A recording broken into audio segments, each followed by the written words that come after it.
J'appelle à Allah. Donc quand il dit ceci est ma voix, j'appelle à Allah. C'est-à-dire, je n'appelle pas à une chose parmi les choses de ce bas monde, ni à gagner la royauté, ni même à un intérêt mondain, ni à ce que les gens se tournent vers moi, ni à mon groupe, à ma secte, à mon parti, à ma tribu, à aucune de ces considérations-là. Mais j'appelle à Allah subhanahu wa ta'ala, à aucune chose, aucune considération mondaine. J'appelle au fait de proclamer l'unicité d'Allah tabaraka wa ta'ala et de suivre sa législation.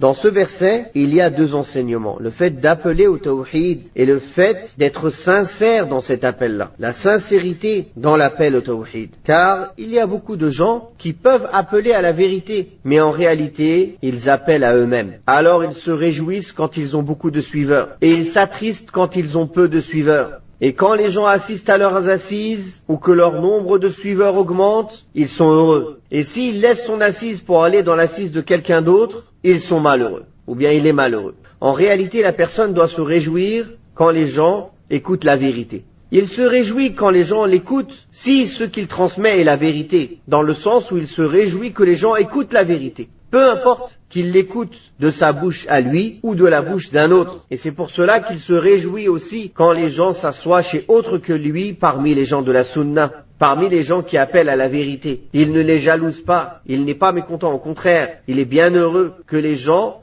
écoutent les gens de bien et suivent la vérité et apprennent le tawhid et suivent la religion du prophète sallallahu alayhi wa sallam. Donc il y a ces deux enseignements là dans ce verset. Le fait d'appeler à proclamer l'unicité d'Allah subhanahu wa ta'ala et le fait d'être sincère dans cet appel.